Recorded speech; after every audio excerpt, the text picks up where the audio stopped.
Welcome to the Personal Computer Show. Today is June the 17th, 2020. We started the stay-at-home lockdown at the beginning of the spring. Next week is the first day of summer. I feel like I've been in the Twilight Zone.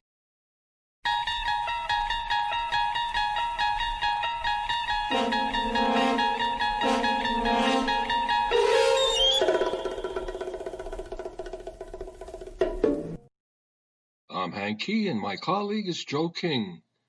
Do you know who has your personal data? Do you know how Facebook, Google, Amazon, and other big tech companies are using your personal data? Our website is pcradioshow.org. We are heard each Wednesday at 6 p.m. Eastern Time on prn.fm, streaming on the Internet. Podcasts of the program is available on prn.fm, on the Internet. To listen to the live program on the telephone each Wednesday at 6 p.m. Eastern Time, the number is 641-793-7091. You can leave us a message with your question or comment at hank@pcradioshow.org.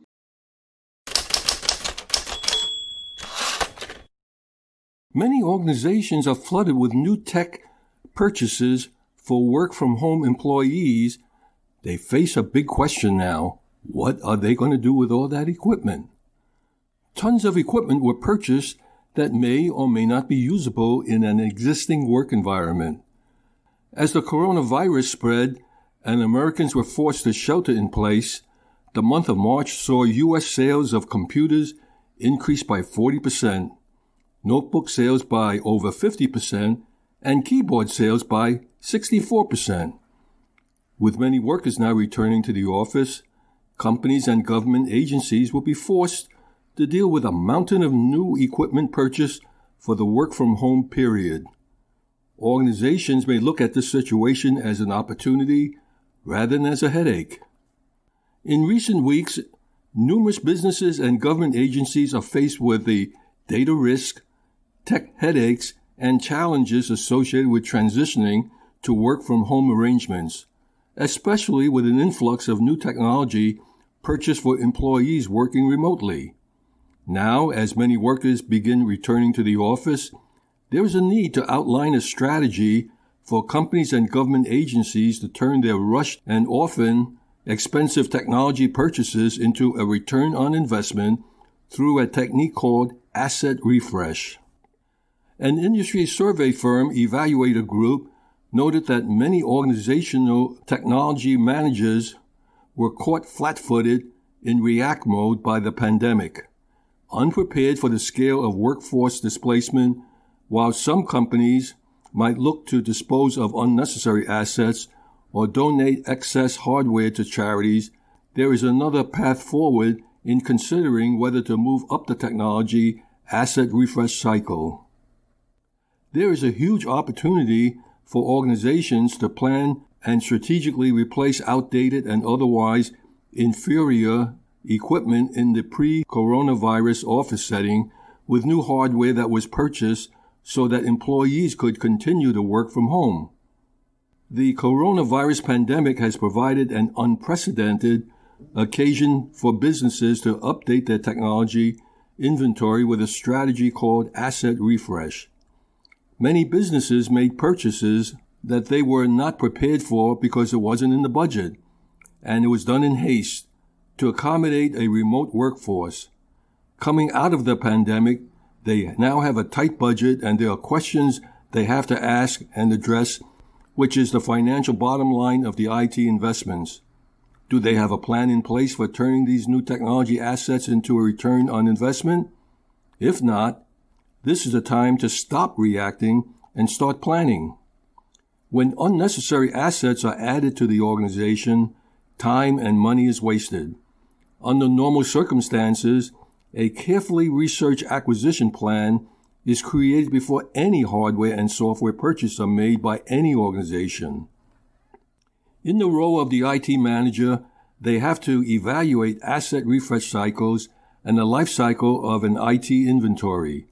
The goal for total cost of ownership is to calculate or estimate the cost associated with an asset throughout its whole life cycle, encompassing First the acquisition, then use, and then finally disposal.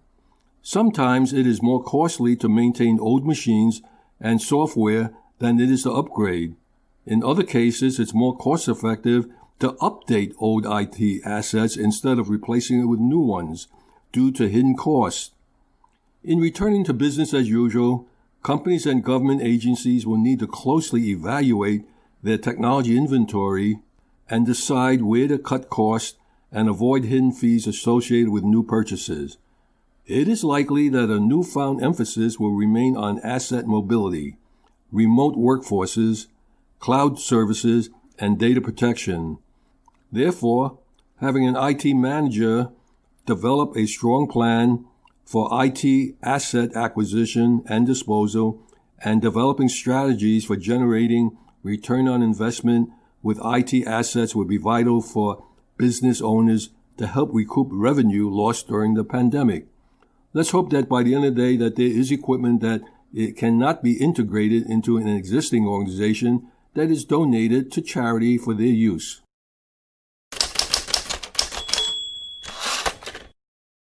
Zoom announced this past week that those who use the video platform for free will no longer have encrypted calls, and this new change will happen sooner than later.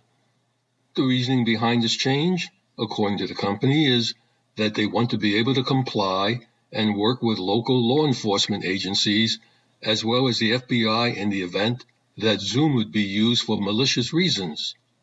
Those who use Zoom for free merely need to provide an email address, therefore not providing adequate information in order to help verify the identity of somebody. This new rollout will only provide that end-to-end encryption to individuals with full verifiable accounts. Well, why is this important? Zoom could ask for the same information from the free users and give them the same encryption as their paid users. Well, you may disagree, but this seems more like a marketing tactic than a compliance concern, and for that reason, I'm scratching my head and I'm a little weary of Zoom. Don't get me wrong, it's a great platform for many during this pandemic, but considering the handling of past security concerns, and more importantly, how they're addressing these concerns, you may want to consider other communication platforms for your use. This is what Zoom had said. Zoom has used and continues to use encryption technology on its platform for all users. That's a 256-bit GCM encryption, which is one of the most secure encryption standards used today, is currently enabled systems-wide and available to all users, both free and paid. Regarding contacting law enforcement, Zoom only responds to valid law enforcement requests. When we receive a request for information, Zoom's policy is to comply only if the request follows a valid legal process and there is proper jurisdiction.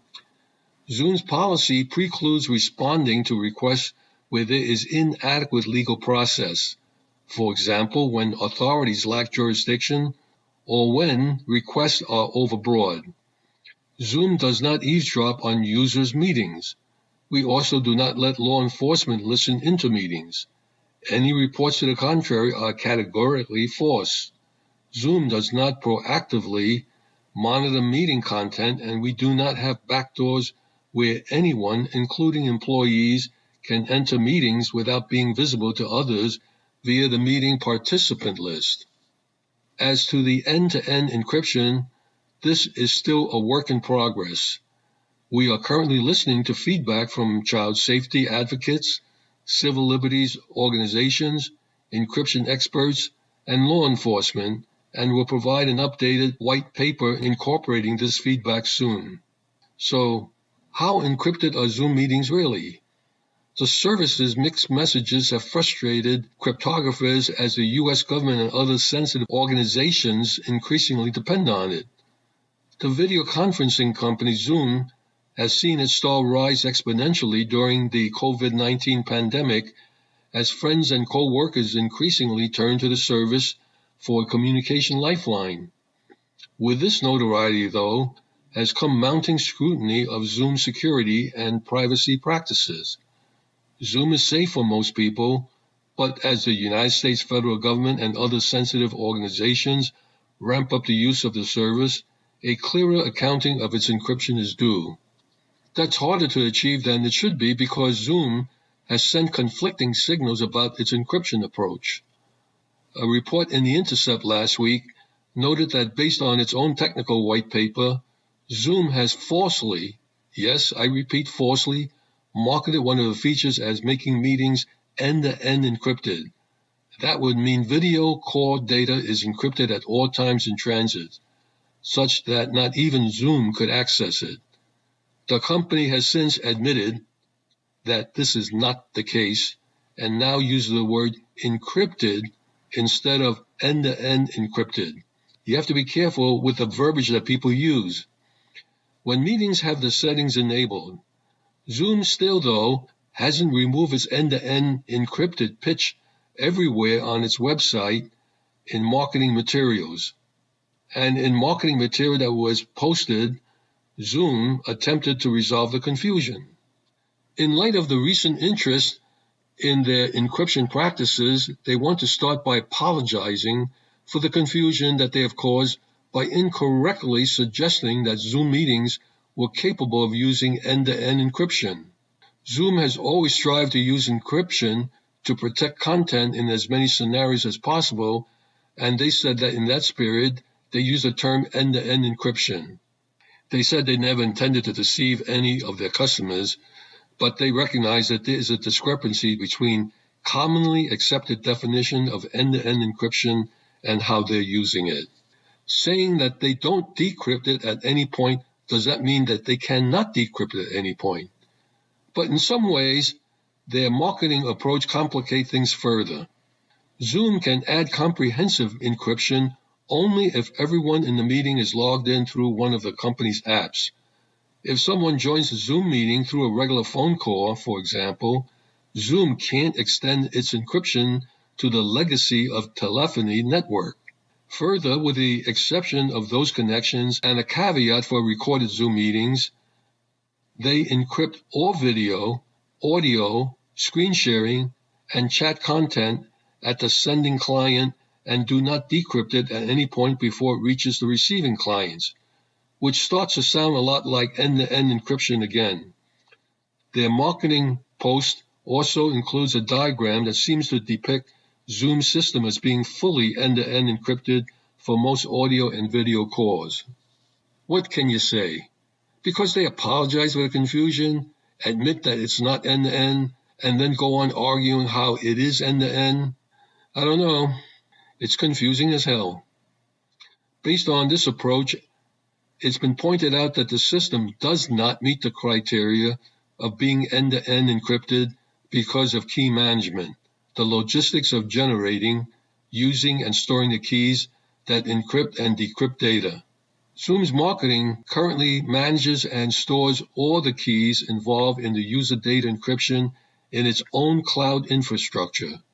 By definition, this means that Zoom is not end-to-end encrypted. Even if meetings remain encrypted on their whole route across the internet, because Zoom could use the keys it holds to decrypt the data during that journey, Zoom has extensive internal controls in place to keep anyone from using the keys to access users' video or audio meetings. Saying that they don't decrypt it at any point does not mean they cannot decrypt at any point. An analysis of Zoom's encryption scheme published by Citizens Lab at the University of Toronto shows that Zoom does generate and hold all keys itself on key management system.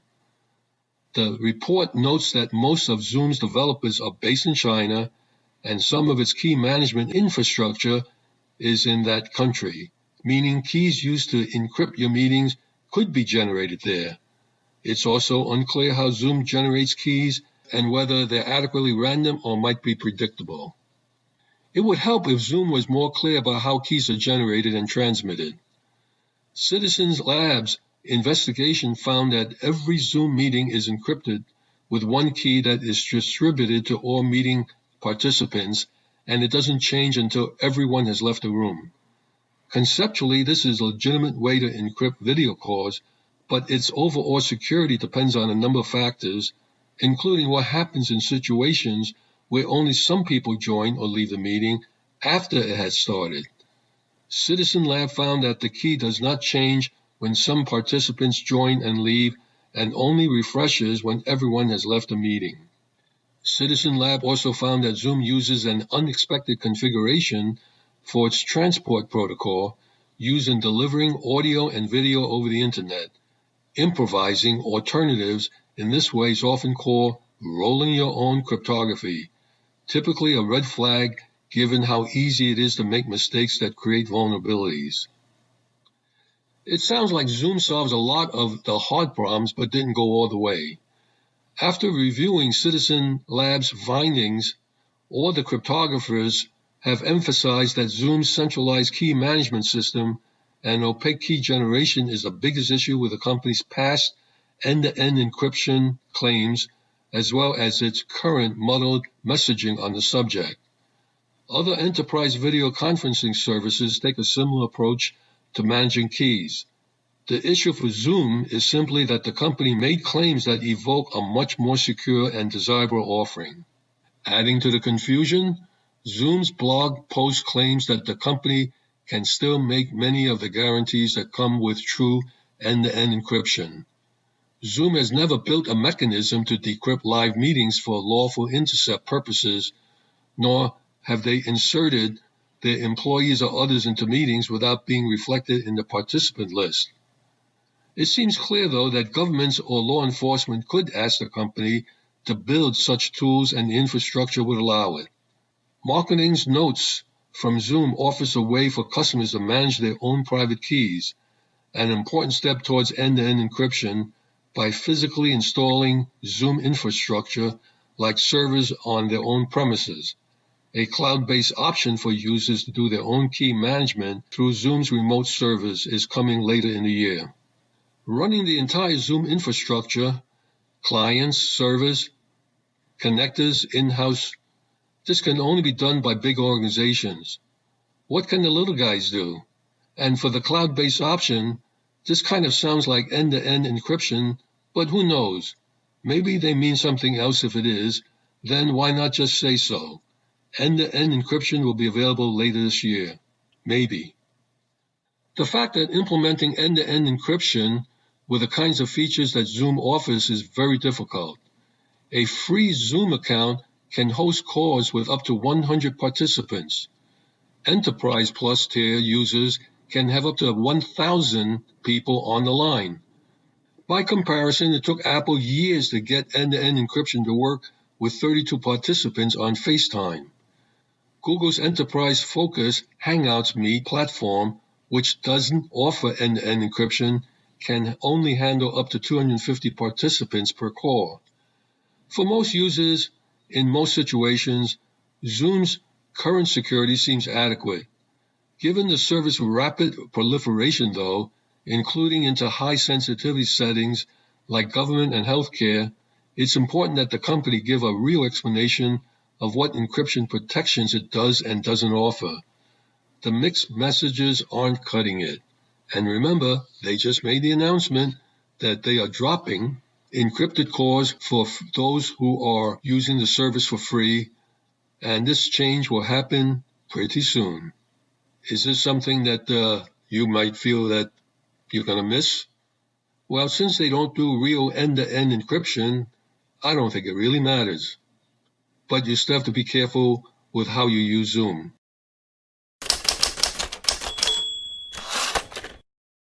Presenting Benjamin Rockwell with his IT Pro series. Differences when it comes to working from home with different businesses. This is Benjamin Rockwell, and now it's time for business. This is where I give you tidbits from my current experience, my past experience, some of the future experience of being a 30-year IT professional. When do I say future experience? Well, I can look ahead. I know some of the things that are going to be coming at us. We're going to be talking in the coming weeks, I'm sure, about the new normal and working from home, because a lot more companies are going to be sticking with what we've learned over the course of the last few weeks, months, about working from home. And there is a little bit of a difference between the businesses, how they've dealt with working from home. And this is something I know is going to be a problem as we move forward in the future. Big corporations, start off with them. The big corporations, they've had to make some adjustments. They've had to do an increase in bandwidth. They have had to change some of their policies. It used to be certain people would work from home. If you wanted to work from home, you had to have maybe a VP approval. And offices vary, and it could be a director, and it could be an SVP, and the corporate structures are named differently in different worlds. That particular one is from the finance world, yes, where there are a lot of VPs and a lot of SVPs. That's I've worked in the finance world many times over the course of the years. It could be a matter of your manager had to say yes or no before. Now, everybody's saying yes because we have to deal with this. But there have been minor tech issues along the way. It's a departure from the status quo, and the IT department really has the resources to handle a lot of this in the bigger corporations. Oh, we need to drop out another 1,000 laptops. Okay, well, we need to order them. They'll be here in a couple of days. Everybody who doesn't have laptops, trust me, we will get them. It's okay. You're getting paid right now. Go home and snack on some bonbons and watch soap operas. I'm sorry, that wasn't meant as a dig against anybody who would normally do that. It's as a guy, we also eat bonbons, and my uncle was just fascinated by soap operas. So yeah, medium businesses. Some of the above, but now let's move into that. It becomes a little bit more difficult. The medium businesses, they've had the same kind of setup, but not as many people. So there's many more hurdles, and there's a lot of training, a lot of support, and frequently a lot less laptops. The smaller a business is, the more desktops they have, the less laptops they have. Changes are happening quickly. Companies are having to adapt. They're having to realize that we have a whole new set of rules here. And yes, the medium companies have had to learn more about how to manage remote workers, how to handle the technology changes, how to handle a lot of these different things. Fortunately, there have been some people who've worked in the larger corporations that know how it was done in the larger corporations, and they're bringing some of that experience at a very needed time to the medium businesses.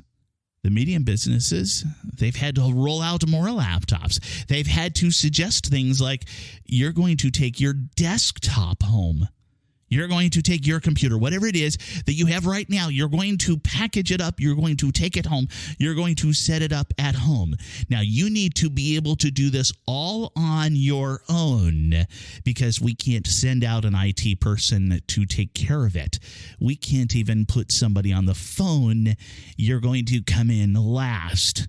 And by coming in last, that means you're not going to be getting work done and your boss is going to be noticing. And that starts to get into a scary little world there, doesn't it? Let's move into the small businesses that were not prepared. Most of the small businesses were not prepared for something like this. Many small businesses are based in simple new ideas, or they're based in manufacturing, or they're based in a customer service sector like a pizza place. Sometimes these smaller companies do not have the IT work staff, so they've called in consultants. As a matter of fact, many companies under 100 people in size, they're already relying on consultants. That already starts to touch into that medium business category. And to me, it's also a matter of a mindset. You can have a company that has 5,000 people and they think like a small business. You can have a company that has 100 people and they think like a big corporation. But for the most part, small businesses, they lack the IT people. They frequently are not tech-centric at all. As a matter of fact, the few that are tech-centric enough to need people on computers is the area where I'm most concerned. They don't have the flexible budget to say, let's buy everyone a $1,000 laptop, let's upgrade our internet speed, connect up a VPN, secure everything, and have everybody work from home. I think a digital divide may occur through all of this, and I'm not sure how we're all going to fare in the end. If you run into a situation where you have spare time, I'm going to suggest there are a number of different learning places out on the internet. I'm going to name off two. LinkedIn has LinkedIn Learning, and there's something called Pluralsight, but there's many of them that will allow you to keep your tech skills up to date and honed. And at this time, I think everybody needs it. All of us need it. This is Benjamin Rockwell. Back to you, Hank. Thank you, Benjamin.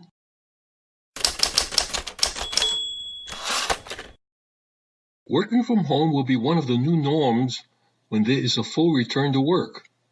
In some cases, as reported, the work from home for a call center in the Philippines resulted in isolation, and it was a big change from working in an office with hundreds of colleagues nearby who could help troubleshoot problems. Adding to the problem is there's not a strong technical infrastructure support in the home to operate effectively. Benjamin Rockwell reports that a survey of Fortune 500 CEOs of major American companies say working from home does work. A major finding is that there is no real loss in productivity. The cost for brick and mortar for office housing workers is a significant factor in the operating budget.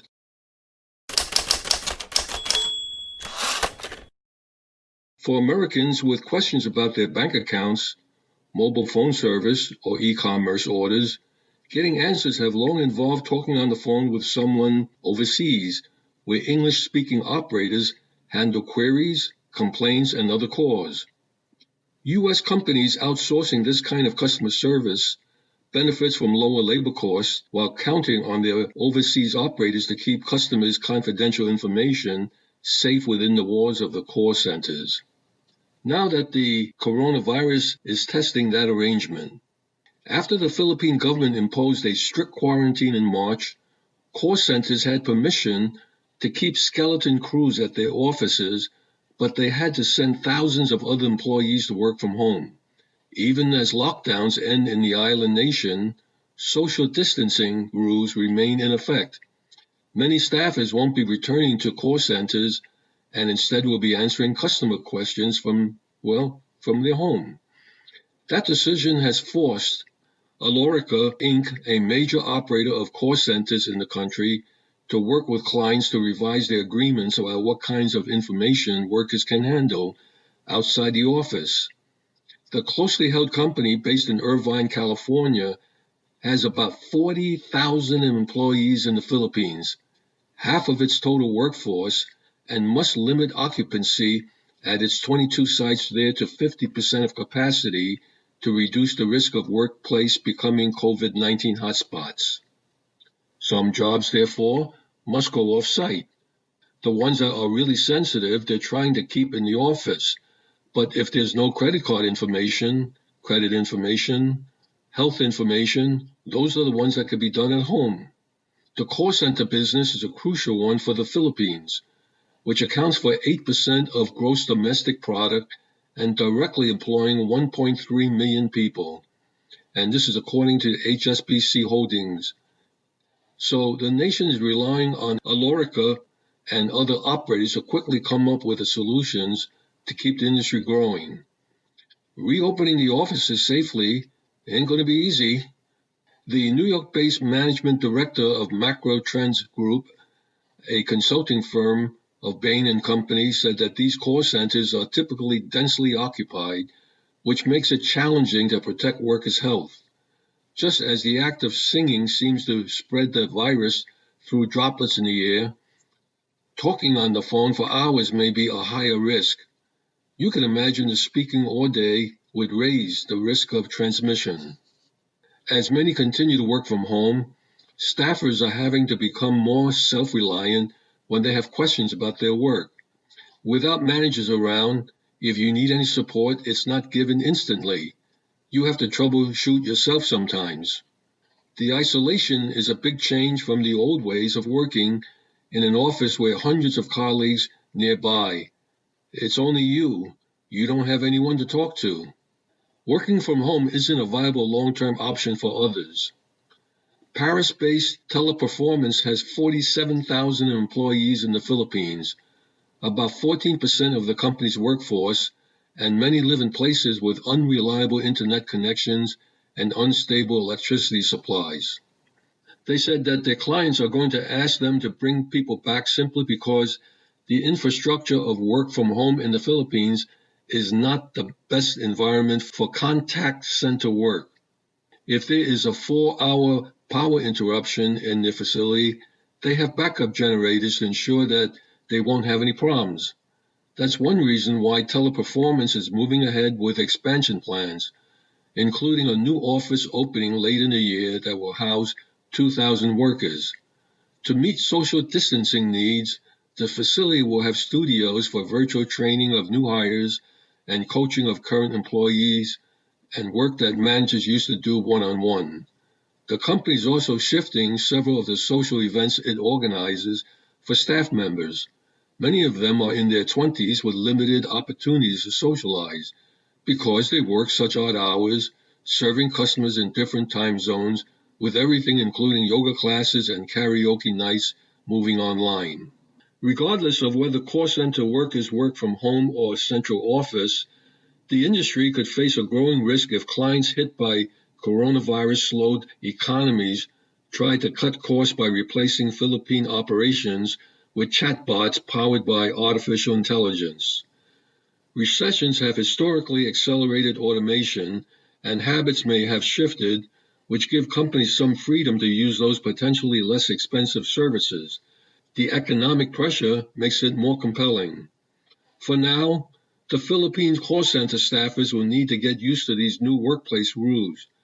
After the government eased the lockdown, Alorica employees returning to the office received small welcome packages that included both washable and disposable masks, disinfectant, and guidelines on how to maintain social distance.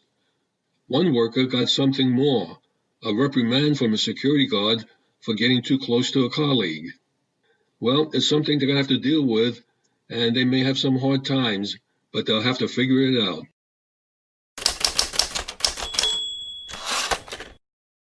This is Benjamin Rockwell, and now it's time where we get down to business. We talk about the different things that are going on in regards to work, our employment, the world in general as far as computers and technology, and how it applies to us, the employees. There was recently a survey sent out by Fortune to the Fortune 500 CEOs. It was in regards to how they feel that they are dealing with the coronavirus, how the coronavirus is going to impact us over the course of the next few years in regards to the business world. Now, I'm not going to get into all of the details from that, but there was something that was very telling. There was a question that was open-ended, and it is this: the single most important thing the crisis taught me is, and I'm going to read off 4 of these, and the first 3 don't apply so much to computers and technology, which is what I deal with.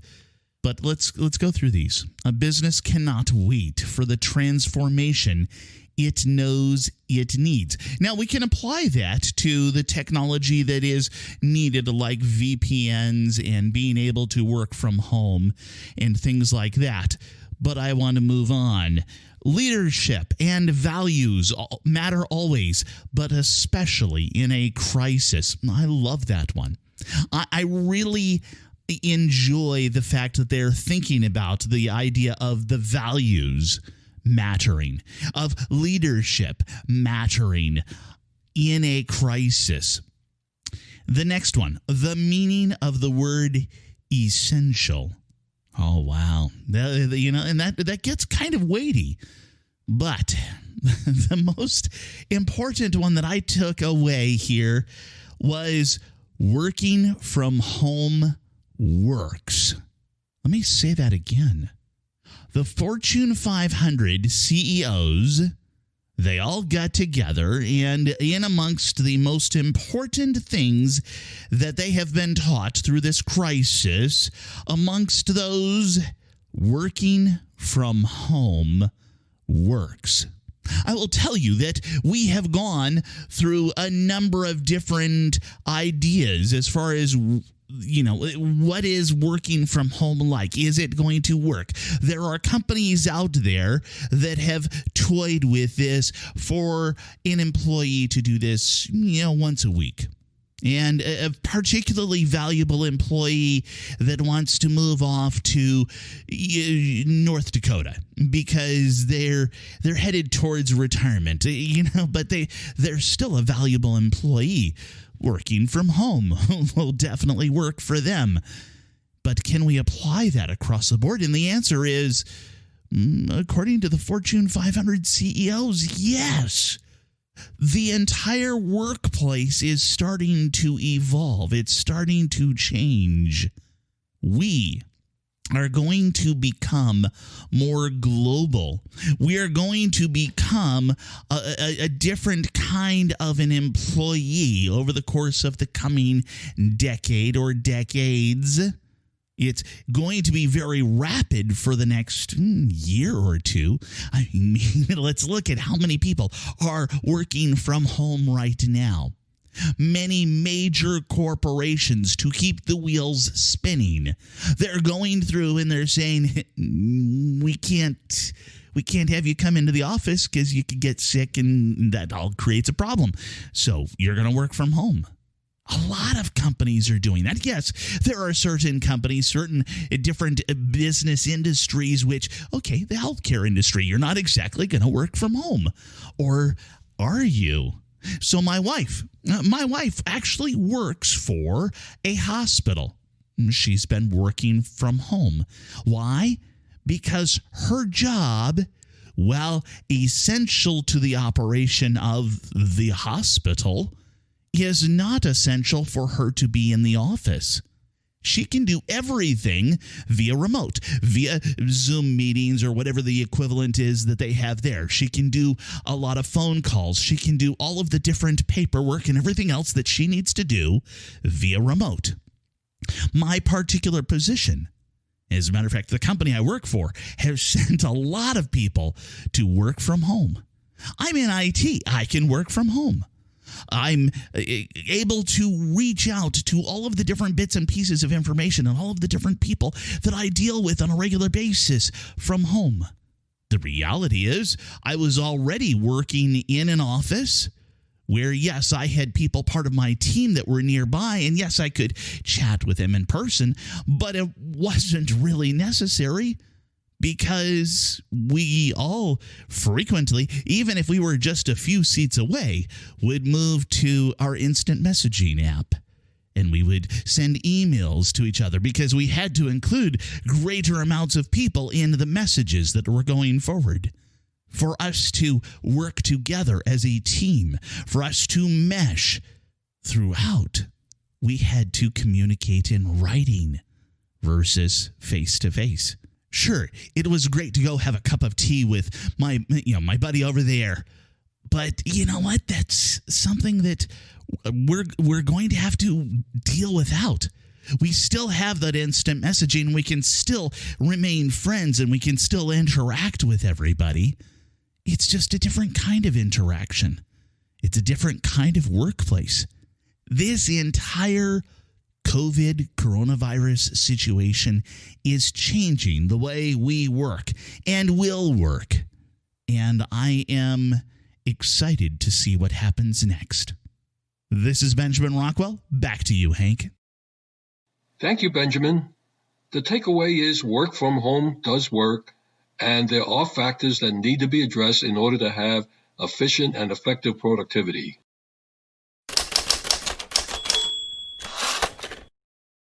Presenting Marty Winston. All hands on tech. Doodads for dads. You only have 3 days left to get Dad something for Father's Day. Marty Winston has some last-minute ideas to share.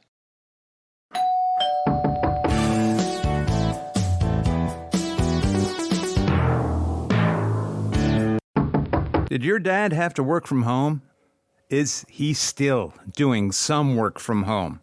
When he's on Zoom or Skype or whatever, does he sound like, the alien spy from a bad science fiction movie? You know what I mean? Yeah. Then you may want to think about getting him a good USB microphone. Maybe even one of the podcaster kits. He'll sound more like the man in command. Or at least, let him think so. And if he is doing some work from home and home gets noisy, whether it's people or pets or lawnmowers or entertainment, check out the Rifleman model of Pro Ears hearing protectors from Altus Brands. These things can tame the abruptly loud noise of jackhammers or shotguns, and this specific model builds in a Bluetooth headset with really good mic quality. That's the Pro Ears Rifleman. Now, about your dad's handset. Want to make it handier? Several charger brands offer cordless QI charging, and some have models where the phone is leaning against an easel stand, usually with dual coils that can let you put the phone sitting there the tall way, in portrait mode, or the wide way in landscape mode. You can even find easel back QI models that support QC3 quick charging. And there's a gizmo called iRoller, small letter I in front of the word roller, and it's really good at cleaning screens. Later, rinsing it under cold water is all it takes to make a dirty one like new. That's iRoller, and don't roll your eyes until he tries one and tells you how good it is. A lot of dads got pretty disconnected while sheltering at home, and there are some things you could get him that might help with that. Think about a desk calendar that has a fresh page for every day and shows both the date and the day of the week. Paper's fine, but it doesn't have to be paper. There are electronic calendars and electronic clocks that display day and date, or, if your allowance can handle it, a wristwatch that shows all that. One other option, an indoor-outdoor weather station. Many of those also show day and date and time, and just might help Dad think about getting outside now and again. Before he heads there, though, think about getting him a label printer, either handheld or a USB desktop model, especially the kind that uses cartridge load labels. Keeping things organized gets tough when you can't read your own scribbles, or when you never got around to making those scribbles in the first place. He can organize his tools, his filing folders, mark down which remote goes with which product, and which AC adapter goes with which product, and for each of those boxes of parts that he saves, which one has what kind of stuff in it. Think about getting Dad 2 ballpoint pens, one a little classier than he usually carries, and one that's just a grunt pen, but the kind that can write on anything, anytime. In other words, one he'll use every day, and one that, until he ever dresses up to go out again, will just stay put away. There's an acronym you may want to think about, EDC. It's short for Everyday Carry. Like maybe that ballpoint pen, but what else? Top of that list might be an LED pocket flashlight. Maybe something that runs on a single AA cell. Those can be pretty bright, and they're not terribly expensive. And some dads just might find and use that before they figure out how to turn the phone into a flashlight, or for that matter, try to find where they left the phone when they don't have a flashlight to help them look. Depending on your dad's daily deeds and needs, there are other everyday carry items that might be a good fit. A lighter, a money clip, a loud whistle, a flat case magnifying glass, or maybe one other thing. You may be able to find him a shirt pocket-sized, leather-bound pocket notepad. Sure, he might take notes on it instead of taking notes on the phone, or use it for notes when he doesn't have his phone with him. Unlike a phone, He can take a note that he makes on the pad, tear it out, and hand it to somebody else. And here's a nice, tricky use. Write down a label or caption and hold it in front of the camera when you take a snapshot, especially one that can benefit from that little extra bit of information. One more thing that might be an everyday carry or might be something just to keep near the computer: a spare USB drive, because it can be a faster, easier, and more sure-footed way to shuttle files than doing uploads or downloads. And it's also easier to lock away. Dad can even use that label printer to identify what's on it. Does your dad ever drop things like tools or little pieces of hardware, and do those things always land in the most inconvenient place imaginable? Think about getting a super magnet on a telescoping rod. Those magnetic pickups they're really handy. Another gadget that he might find fun with is a battery-powered, handheld fly swatter with an electrified zapper screen. Watch Dad turn into a hunter. He may even let you zap a few, too. Have you ever seen your dad flip over a foot-long ruler to cover a longer measurement, or try to walk from one place to another to guess the distance? This is hardware heaven. Take a look at all the tape measures with cool new features you may never have seen before. And there are modestly priced laser distance measures that you can clip into a shirt pocket. Some bigger ones, too. Speaking of work, did you ever hear of the brand Worx, W-O-R-X? They just sent a couple of goodies that are each in their own way cool. One of them is cool in a traditional way. It's a fan, one that you can run either with one of their 20-volt tool batteries or by plugging in an AC adapter. It has 2 speeds, a swivel base, a hang hook, and all the nimble stuff you might expect from a fan that's designed to go to a job site. But hold on, it comes with a 20-volt tool battery and a charger for it. But the thing to love is that you can also set it up so the AC adapter can both power the fan and charge a battery that's still on the fan. Okay, so there you are with a running fan and a charged battery. Any other tricks? Well, they also sent a small adapter that you can attach to one of those 20-volt tool batteries you're not using at the moment, and it has 2 USB charging ports. So Dad can keep his phone and something else charged up when it's one of those out working with the tools days. Again, the fan kit and the USB charging adapter are each from WORX, Worx.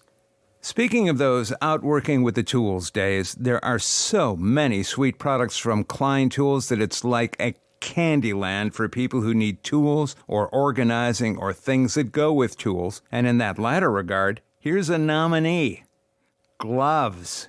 Klein has touchscreen compatible gloves with either smooth or sandy nitrile dip for great gripping and cut resistance scores of 2 or 4. And their leather gloves add reinforced palms and knuckle line bruise protection.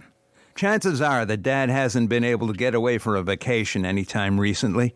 And while you may not be able to send him on one, here's something fun that's affordable on even a meager allowance. Get Dad a package of those little paper umbrellas that go into fancy vacation cocktails. You can add to that, too, if you want, with colorful swizzle sticks, a small jar of maraschino cherries, and an island-themed drink coaster. Now, I'm not your dad, and you don't have to send me anything if you don't want to. I'm just saying. So, you've heard the list of ideas, just in case you started with no idea at all of what to get for Dad. Next time, with COVID-19 in mind, and with some scamming fast buck artists, well, to put it another way, with so many claims about so many technologies for assassinating every germ in the place, and with so many of those claims leaving out important stuff, like that the cure can hurt you, you'll want to be here for Germ Kill Tech, the good, the bad, and the bogus, with all those germs you don't want to catch, and all those con artists you don't want catching you. And next week's segment is the one thing you will want to catch. Thank you, Marty. Hey, Marty, you left out a most valuable gift that you can give on Father's Day: a virtual hug.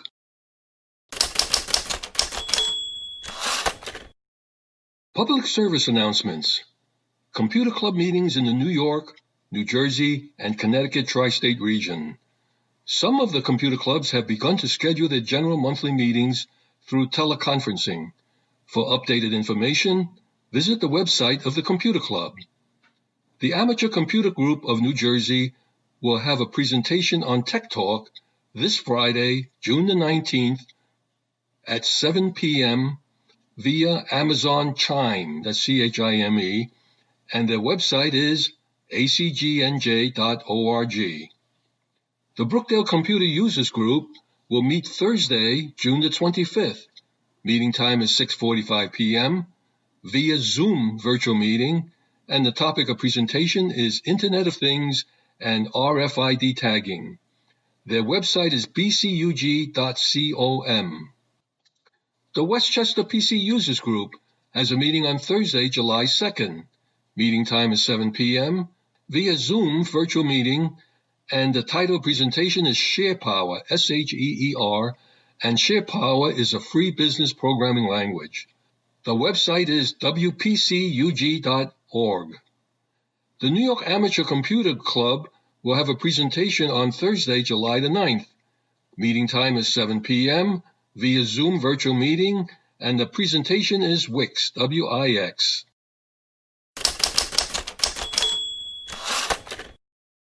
Our website is pcradioshow.org. We are heard each Wednesday at 6 p.m. Eastern Time on prn.fm, streaming on the Internet.